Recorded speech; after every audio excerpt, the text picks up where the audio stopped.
Guys आप सबका स्वागत है power of education. Power of education में हम आपको स्टडी की बहुत सारी टिप्स नई एजुकेशन पॉलिसी में जो आई हैं उनके बारे में पढ़ाएंगे, उनको समझाएंगे और आपको आगे बढ़ाने में मदद करेंगे और कॉलेज में ताकि आप अच्छे मार्क्स लेकर पास हो सकें। क्योंकि अब नई एजुकेशन पॉलिसी आई है तो हम आज अपनी नई एजुकेशन पॉलिसी में हमारी इंडियन कॉन्स्टिट्यूशन यानी कि हमारा भारतीय संविधान उसका चैप्टर 1 स्टार्ट करने वाले हैं।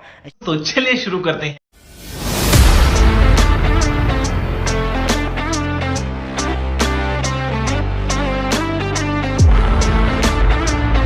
चैप्टर 1 हम देखते हैं कौन सा चैप्टर है। और आज मैं बताना चाहूँ कि आज है 7 फरवरी यानी कि है कोई निब्बा निबियों का रोज़ डे। पर छोड़ो, हमें सब मतलब नहीं है। आज चैनल की पहली वीडियो की शुरुआत मैं रोज़ डे पर करूँगा। बड़ा अजीब है बोलने में, पर छोड़ो, कोई नहीं, सब बातों पे ध्यान नहीं देते। हम अपने चैनल की शुरुआत करते हैं और पहला चैप्टर है जिसका नाम है भारतीय संविधान। इसलिए अपने लड़कों से कहूँगा अपनी बंदी को छोड़ो, लड़कों से कहूँगा अपने बंदे को छोड़ो और पढ़ाई करो, ज़्यादा ध्यान रहेगा। कॉलेज में बंदी से टाइम निकाल के इन पे बुक्स वीडियोस पे ध्यान दो, ज़्यादा अच्छा रहेगा। चलो आगे हम शुरू करते हैं अपना वीडियो का पहला टॉपिक भारतीय संविधान। भारतीय संविधान में देखो, मैंने सारी वीडियो सबकी टिक कर रखे बताऊंगा। भारतीय संविधान में हमारा भारतीय संविधान, जब आपको पता है कि हमारा भारतीय संविधान बना था, उसे बनने में 2,11,18 दिन लगे थे। और ये हमारा इंडियन कॉन्स्टिट्यूशन यानी ये भारतीय संविधान बनने में भारतीय संविधान के बारे में देख सकते हैं। हम इस चैप्टर शुरू करते हैं। डॉक्टर ए पी शर्मा ने भी वक्त करते हुए कहा था कि हमारे संविधान निर्माता ने कभी भी ये दावा नहीं किया कि वे एक मौलिक संविधान बनाएंगे। मतलब हमारा जो भारत का संविधान था ना, वो मतलब कई जगहों से, मतलब मैं शॉर्ट में आपको समझा दूंगा, पूरी कहानी को समझा दूंगा ताकि आपको ना ये चैप्टर पढ़ने बैठेंगे ना आपको सब समझ आ जाएगा कि मतलब हमारे जो भारत संविधान निर्माता है ना, उन्होंने कई पुरानी 1928 का 1935 की रिपोर्ट, इन सब रिपोर्ट से ना संविधान बनाया था। और कई देशों से भी बहुत सारे रूल्स निकाले, मतलब अमेंडमेंट्स थी सारी, उन सबको निकाल के बनाया था हमारे संविधान को। और हमारा संविधान की ये बड़ी बात है कि हमारा संविधान मतलब दुनिया का सबसे बड़ा संविधान है और सबसे ज़्यादा एक्ट है और सबसे ज़्यादा टाइम भी इसे बनाने में लगा था।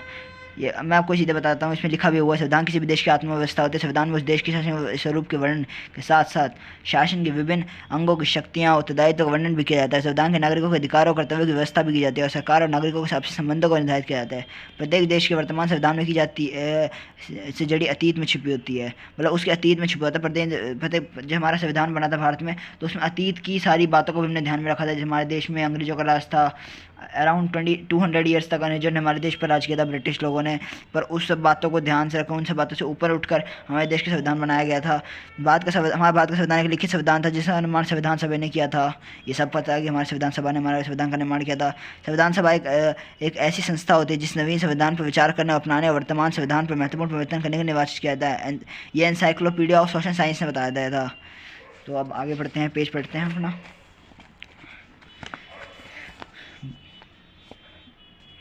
ब्रिटिश शासनकाल में जनता अपना एक संविधान बनाने की मांग कर रही थी और सर्वप्रथम 1922 में महात्मा गांधी ने यह मांग की थी कि भारत को अपना एक राजनीतिक भाग का निर्णय करने का अधिकार मिलना चाहिए। और उन्होंने ये भी कहा था स्वराज्य अंग्रेजों का मुफ्त उपहार नहीं होगा। उन्होंने कहा था कि हमें अपना जो निर्णय है स्वयं राजनीतिक भाग में निर्णय करने का अधिकार मिलना चाहिए और जो हमारा स्वराज्य है वो अंग्रेजों का उपहार नहीं होगा कि हम अंग्रेजों ने हमें ऐसी आज़ादी दे दी, ऐसे ही हम उसका उपहार नहीं समझेंगे और ये हमारी खुद की आज़ादी का सवाल है। तो इसके लिए आगे हुआ था संविधान सभा का विचार प्रतिपादन एम.एन. राय द्वारा किया गया था। और होम रूल आंदोलन में प्रमुख नेता श्रीमती ये कौन है, एनी बेसेंट ने भी स्पष्ट किया था कि भारत के संविधान का निर्माण भारत द्वारा ही होना चाहिए। और गांधी जी द्वारा असहयोग आंदोलन को अचानक स्थगित करने और चुनाव में भाग न लेने के कारण 1923 में स्वराज्य आंदोलन और 1924 में मोतीलाल नेहरू ने केंद्र विधानसभा प्रस्तावित किया गया था और भारत के लिए संविधान निर्माण के लिए एक गोलमेज सम्मेलन बुलाया। मतलब इसी से मैं जानना चाहता हूँ कि 1924 में गोलमेज सम्मेलन बुलाया गया था कि ताकि हमारे संविधान को हमें आज़ादी मिल सके और हमें संविधान बनाने के लिए बताया गया था कि हमें आज़ादी मिल सके। बेसिक बात है, ज़्यादा इतना डीप में आप जाने मत, कोई दिक्कत नहीं है। और ये टिक बातें जो मैं लिख रखे हैं ना, वही टिक करके वही पढ़ लो ना, उसी में काम हो जाएगा आपका, उसी में आपको ज़्यादा दिक्कत नहीं होगी। ब्रिटिश सरकार ने उस प्रस्ताव किया ध्यान नहीं दिया गया था, परंतु 1927 में कमीशन को भेजने की घोषणा की थी। साइमन इस कमीशन के अध्यक्ष थे और इसलिए इस कमीशन को साइमन कमीशन कहा जाता। मतलब उन्होंने कहा था कि ब्रिटिश सरकार ने उस समय जो हमें प्रस्ताव दिया था ना, उस पर ध्यान नहीं दिया था और ना उसमें उन्होंने क्या किया, हमारे देश में कमीशन भेज दिया था जिसका नाम था साइमन कमीशन। इस कमीशन में सभी सदस्य अंग्रेज थे। कितने भारतीय को इस कमीशन में शामिल नहीं किया गया था। किसी भारतीय को इस कमीशन में शामिल न करने के कारण सारे भारतीयों ने इसका विरोध किया। और जब आप सुनते हैं ना Simon commission go back, Simon commission go back, वो इसी घटना पर आधारित था क्योंकि साइमन कमीशन उन्होंने भारतीयों ने बोला था कि ना Simon go back, Simon go back, Simon commission go back, ये उसी पर आधारित है। लाहौर में इस कमीशन को विरोध करने में भारत में लाला लाजपत राय ने अपने जो लाला लाजपत राय लाला लाजपत राय ने ना कई सारे जो स्वतंत्रता सेनानी थे उनके साथ मिलकर विद्रोह किया था, और विद्रोह करते हुए जाते हुए विद्रोह के लिए जा रहे थे वो लोग। पर तो क्या किया था उन लोगों ने ना, आपने वो भगत सिंह मूवी देखी होगी, भगत सिंह मूवी में बताया गया था कि उन्होंने ना लाजपत राय जब विरोध करते उन्होंने पहचान लिया था कि इन सबका लीडर कौन है। लाजपत राय उस टाइम के लीडर थे, उन सबके जो गुट था उसका लीडर। तो उन्होंने लाला लाजपत राय को पकड़ कर उनको लाठियाँ मारी थी, और बाकी ताकि पूरे गुट को शांत किया जा सके उनको रोकने के लिए। तो उन्होंने क्या किया, एक उन्होंने जो लाला लाजपत राय थे उन्होंने भी कहा था कि मेरे शरीर पर पड़ी एक एक लाठी ब्रिटिश साम्राज्य की कफन की एक कील की तरह सिद्ध होगी। और ऐसा हुआ भी कि उनको उनकी मौत का लिए फिर पूरे जो स्वतंत्रता सेनानी थे उन्होंने कहा कि अंग्रेजों की अब खैर नहीं, भाई भारतीय से पंगा लोगे, इंडियन से पंगा लोगे तो ऐसे तैसे नहीं कर देंगे। तो अब सीधी बात है, तो इसलिए ब्रिटिश सरकार के अनुसार भारतीय साइमन कमीशन का भेजने का एकमात्र उद्देश्य देखना था कि क्या भारतीय लोग उत्तरदायित्व शासन के योग्य हैं। भारत में विभिन्नता को देखते हुए उस समय ब्रिटिश मंत्री बेकन हेड ने चुनौती दी कि यदि भारतीयों को एक संविधान बनाकर दिखाएं। उन्होंने मतलब बेकन हेड ने बोल दिया था कि हमें ना, हमारे में दम है तो हम एक संविधान बनाकर दिखाएं। तो 1928 में नेहरू रिपोर्ट तैयार की गई थी, मतलब हमारे जो उसकी बेकन हेड को जवाब देने के लिए। और वो कहा था कि पर है ना, जो हमारे जो ब्रिटिश लोग थे उन्होंने इस बात पर ध्यान नहीं दिया था। उन्होंने कहा था बना दिए कुछ न बना दिए। फिर 1934 में कांग्रेस का प्रस्ताव पारित किया जिसके द्वारा मांग की गई थी भारत को अपना संविधान बनाने का अधिकार दिया जाए। 1934 में कांग्रेस ने प्रस्ताव पारित किया था और इसके तहत संविधान सभा बनाने का अधिकार दिया था जिसे जनता द्वारा निर्वाचित किए गए प्रतिनिधि हो। कांग्रेस के संविधान प्रस्ताव में कहा गया था यदि भारतीय को आत्मनिर्णय अवसर मिलता है तो भारत के सभी वर्गों के लोगों को एक प्रतिनिधि सभा बुलाई जाएगी जो सर्वसम्मत संविधान निर्माण कर सके, उसे वह संविधान सभा होगी। ब्रिटिश सरकार ने इस प्रस्ताव को स्वीकार नहीं किया। इस प्रकार अंग्रेजों ने 28 दिसंबर 1936 को फैजपुर अधिवेशन के प्रस्ताव पारित किया जिसमें कहा गया कि भारतीय लोग केवल एक संवैधानिक ढांचे को स्वीकार कर सकते हैं जिसका निर्माण उसके द्वारा किया गया तथा एक राष्ट्र के रूप में स्वतंत्रता पर आधारित हो, जो भारतीय जनता आवश्यकताओं पर इच्छाओं के अनुसार विकास करने का अवसर देता है। मतलब उन्होंने फैजपुर अधिवेशन मतलब किया था और कांग्रेस ने 28 दिसंबर 1936 को फैजपुर अधिवेशन किया गया था जिसमें भारतीय लोग एक संवैधानिक ढांचे को स्वीकार करते हैं। अरे कहना क्या चाहते हो? उन्होंने संविधान की मतलब कुछ कई सारी चीज़ें बताई थी, कई सारे अमेंडमेंट्स बनाए थे। जैसे 1928 में एक रिपोर्ट थी, वैसे फैजपुर अधिवेशन भी एक था, उसी प्रकार उसी कैटेगरी में मान सकते हो आप। कोई नहीं, आप इतना कह सकते हो, इतना ध्यान से देखो। तो मतलब ये बात को ना तुम शॉर्ट में समझो, बात को अगर तुम डीपली घुसोगे उसमें कहोगे ये सारे सन है वो सारे सन है, बात को तुम समझोगे नहीं जब तक तो तुम्हारा काम होगा नहीं। 1938 में कांग्रेस अध्यक्ष पंडित जवाहरलाल नेहरू ने संविधान सभा की मांग को दोहराया और फैसला मताधिकार एक निर्वाचित संविधान सभा को विचार प्रस्तुत किया। संविधान सभा पंडित जवाहरलाल नेहरू ने कहा था जो बिना बाह्य हस्तक्षेप के भारतीय संविधान 1 दिसंबर 1939 को जर्मनी में पोलैंड द्वारा आक्रमण एक दूसरे विश्व युद्ध की घोषणा की। जब हमारा 1939 में वो सेकेंड वर्ल्ड वॉर शुरू हुआ था ना, तो उस समय 3 दिसंबर को 1939 विश्व युद्ध आरंभ हुआ था। 3 दिसंबर को आरंभ हो गया था। तो उसमें क्या हुआ था, ब्रिटिश लोगों ने क्या किया कि ना उन्होंने भारत से बिना पूछे ना भारत को इस युद्ध में शामिल कर लिया। अब भारत को इस युद्ध में शामिल क्यों है, अब इस प्रकार से इसका विरोध करने के कांग्रेस के जो मंत्रिमंडल था ना उसने अपने पद से त्यागपत्र दे दिया कि हमें बेमतलब में भारत को इस युद्ध में क्यों शामिल किया जा रहा है।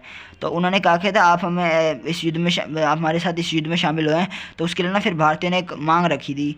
तो भारतीय ने कहा कि हमारे देश को आज़ाद किया जाए, ये सब मांगे रखी थी और संविधान बनाने का आज़ाद दिया जाए। तो इसमें मार्च 1940 में भारतीय जनता में एक नया मोड़ आया। तो उन्होंने भारत में मुस्लिम लीग थी ना, उन्होंने द्विराष्ट्रीय राष्ट्र के सिद्धांत पर पाकिस्तान में मांग प्रारंभ कर दी। ऐसी स्थिति में कांग्रेस ने ब्रिटिश सरकार की 2 शर्तों पर सहमति प्रदान की। कांग्रेस ने ब्रिटिश सरकार की साथ 2 शर्तों पर दिया था, मतलब 2 शर्तें दिए कांग्रेस ने ब्रिटिश सरकार के साथ।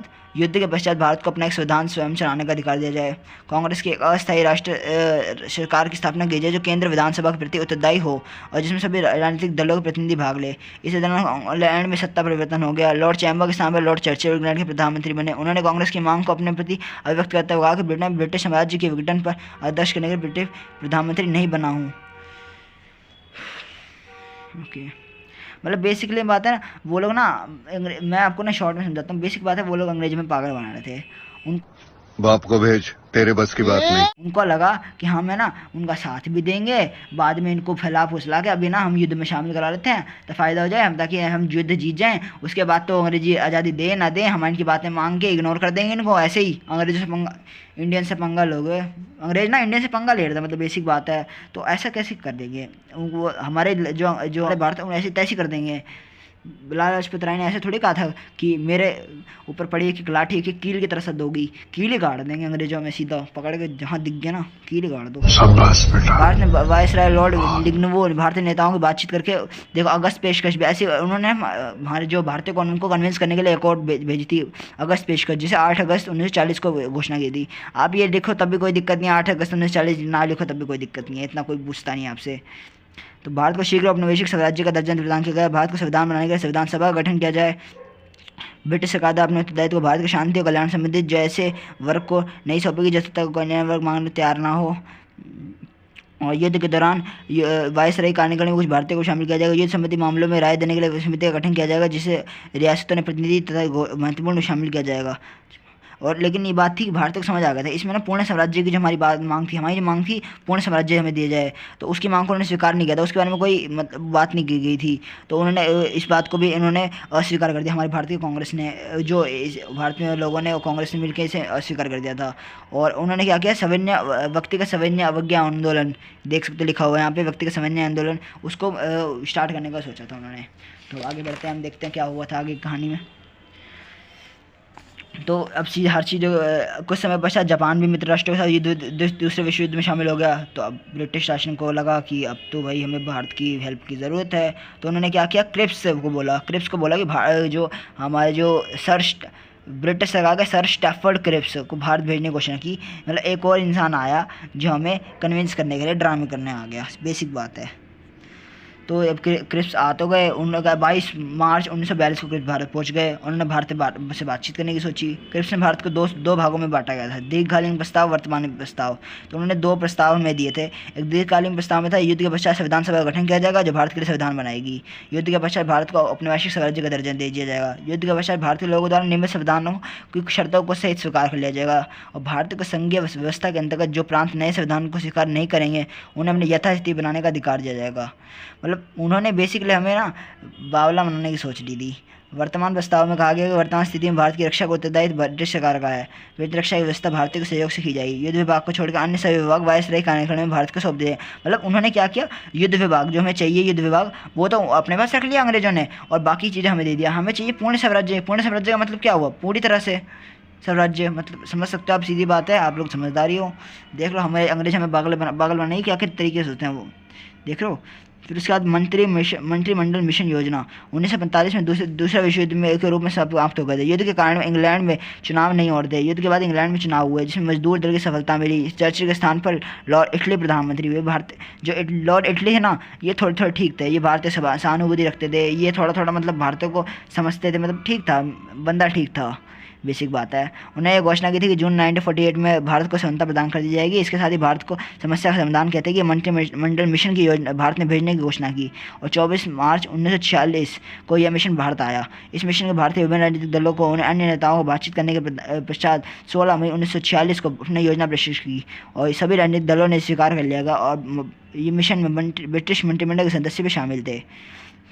उसके बाद क्या हुआ था, इस संविधान सभा की रचना की गई थी जिसमें 389 सदस्य थे और जिसमें 292 सदस्य प्रांतों और 93 सदस्य देशी रियासतों और 4 सदस्य चीफ कमिश्नर प्रांतों के लिए किए जाएंगे। ब्रिटिश प्रांतों के लिए प्रत्येक प्रांत की 10 लाख लोगों के पीछे एक स्थान दिया गया। मतलब प्रत्येक प्रांत था ना, उसके पीछे 10 लाख लोग थे ना, वो 10 लाख लोगों का ना जो रिप्रेजेंटेटिव था वो कोई एक था। मतलब देख सकते हो 10 लाख लोगों प्रत्येक प्रांत का, वो 10 लाख लोगों के बीच में से दिया गया था। आप समझ सकते हैं बात को। और इसमें मतलब 3 वर्ग बताए गए थे। एक सामान्य वर्ग होगा जिसमें मुस्लिम और सिख नहीं होंगे, एक मुस्लिम वर्ग होगा जिसमें मुस्लिम होंगे, सिख वर्ग होगा सिख होंगे। ये तो सिंपल बात है, कॉमन बात है, देख सकते हो। और सीधी बात है, वो ब्रिटिश प्रतिनिधियों के लिए प्रतिनिधि चुनाव हुई थी। ब्रिटिश सरकार ने वयस्क प्रतिनिधिकार प्रत्यक्ष चुनाव प्रणाली सिद्धांत को स्वीकार नहीं किया। उन्होंने क्या किया, वयस्क प्रतिनिधिकार और प्रत्यक्ष चुनाव प्रणाली थी ना जो चल रही थी, तो उसको स्वीकार नहीं किया। उन्होंने क्या किया, उन्होंने व्यवस्था की कि सदस्यों का चुनाव अनुपातिक चुनाव प्रतिनिधित्व प्रणाली और एकल प्रवृत्ति चुनाव प्रणाली के आधार पर हो गई। और भारतीय सरकार के प्रतिनिधियों के लिए चुनाव होती है और संविधान का निर्माण करा। उन्होंने संविधान सभा का निर्माण करा, संविधान सभा के चुनाव हुए। और मतलब उसके बाद ना भी हुआ, संविधान सभा के चुनाव के बाद जो हमारे सदस्य थे वो 296 सदस्य थे, 208 मुस्लिम लीग के और 73 जो थे सिखों को, 4 अन्य संगठनों के निर्दलीय सदस्यों को 11 स्थान प्राप्त हुए। इस तरह से सदस्य स्थान प्राप्त हुए। 2-4 चीज़ें हैं, सारे आपको याद नहीं करने नाम वगैरह, आप 2-4 नाम याद कर लो, वही आपके लिए काफ़ी है, इतना सरदर्दी नहीं लेते। ज़्यादा श्रद्धाई लोग हैं, आपको भी समझ नहीं आएगा। और फिर कॉलेज में पता नहीं आंगा मांगा कोई नंबर लिखा है तो वो लोग नंबर वैसे काट लेते हैं। अगर कुछ गलत लिखोगे नंबर काट लेंगे वो, कुछ नहीं लिखोगे कम से कम वो ये होगा नंबर नहीं लिखा, बाकी डिटेल आपने लिख दी तो वो नंबर देंगे आपको। नंबर्स में ना 2-3 नंबर लिख दो, इंपॉर्टेंट जो ज़्यादा इंपॉर्टेंट होता है वही लिख दो, उसी में काम हो जाता है। देश के विभाजन के पश्चात संविधान सभा की रचना। देश के विभाजन के कारण संविधान सभा के सदस्यों को स्थिति में परिवर्तन और जाना स्वाभाविक था। संविधान सभा के अनेक सदस्य पाकिस्तान चले गए। इसके अतिरिक्त पंजाब और बंगाल में विभाजन, असम में सिलहट क्षेत्र में पाकिस्तान में चले जाने वाली रियासतों को भारत और पाकिस्तान में शामिल होने के कारण संविधान सभा में बहुत परिवर्तन आ गया। और संविधान सभा के स्वतंत्रता के पश्चात संविधान सभा में 324 सदस्य रह गए थे, जिसमें 235 प्रांतों के और 89 सदस्य प्रतिनिधि 89 रियासतों के, मतलब जिसमें तो 225 प्रांतों के और 89 रियासतों के। और फिर महत्वपूर्ण सदस्य जो संविधान सभा में थे, महत्वपूर्ण सदस्य जिसके नाम लिख रहे हैं आप, पंडित जवाहरलाल नेहरू, सरदार पटेल, डॉक्टर राजेंद्र प्रसाद, मौलाना अब्दुल कलाम आज़ाद, आचार्य कृपलानी, के मुंशी, टी कृष्णमाचारी के नाम पर विशेष रूप से अलोकनीय थे। सैल्यूट। तो सही में जो हमारे ये लोग थे इन्होंने बहुत बड़ा काम किया था, इनको सैल्यूट करते हैं हम। इनके अतिरिक्त doctor Radha Krishna, doctor BR Ambedkar जो बहुत बड़े थे, मतलब उनका तो लेवल ही अलग था डॉक्टर BR अम्बेडकर का। तो गोपाल स्वामी अयंगर, अलादी कृष्णामी अयंगर, KT शाह जैसे विख्यात विद्वान, बहुत विख्यात विद्वान थे। आप इमेजिन भी नहीं कर सकते उनके दिमाग का लेवल को। 13 दिसंबर 1946 को पंडित जवाहरलाल नेहरू संविधान सभा के एक उद्देश्य प्रस्ताव किया गया था, जिसमें जिसे 22 जनवरी 1947 को स्वीकार किया गया था। और फिर उसके बाद है ना उन्होंने उद्देश्य प्रस्ताव था। उद्देश्य प्रस्ताव में आप देख सकते हैं क्या क्या था, अभी देखते हैं उद्देश्य प्रस्ताव में क्या क्या दिया गया था उसमें। और संविधान सभा पारित भारत को स्वतंत्रता प्रभुसत्ता संपन्न लोकतांत्रिक गणराज्य घोषित किया जाएगा। ब्रिटिश संविधान भूभाग ऐसे अन्य भाग जो इस समय ब्रिटिश भारत और रियासतों के क्षेत्र से बाहर है प्रभुसत्ता संपन्न भारत से मिलने की इच्छा रखते हैं। ये मतलब बहुत सारे पॉइंट्स है, आप इनको पढ़ लेना, बहुत ईजी से पॉइंट्स है। अल्पसंख्यकों के लिए पॉइंट है, शक्तियों अधिकारों का स्रोत जनता होगी, सरकार की शक्तियों अधिकारों का स्रोत जनता होगी, भारत के सभी लोगों को न्याय, सामाजिक, आर्थिक, नैतिक पदों और अवसरों की समानता, कानून द्वारा समानता, ये सारी बातें होंगी और ये सब चीज़ें थी। और इसमें संविधान सभा की समितियाँ थी, ये हमें देखें 7 समितियाँ। अब 7 समितियों को देख ले, नाम देखते हैं। संघीय संविधान समिति, प्रांतीय संविधान समिति, संघीय संविधान समिति, संघ और राज्य के मध्य वित्तीय संबंधों की समिति, अल्पसंख्यकों और मौलिक अधिकारों से संबंधित सलाहकार समिति, चीफ कमिश्नर प्रांतों के संबंधी समिति, प्रारूप समिति। अब प्रारूप समिति थी वो बहुत इंपॉर्टेंट समिति थी। उसमें प्रारूप समिति में सबसे महत्वपूर्ण जो समिति ना वो प्रारूप समिति का नाम दिया जाता है। इसमें 7 सदस्य, डॉक्टर BR अम्बेडकर जिसमें बात कर रहा था अभी, बहुत उनका तो लेवल ही, अलानी कृष्णामी अय्यर, के मुंशी, एन गोपाल स्वामी अयंगर, के मुंशी, सैयद मौलाना असादुल्ला, BR मित्तर, डॉक्टर DP खेतान, ये सब थे।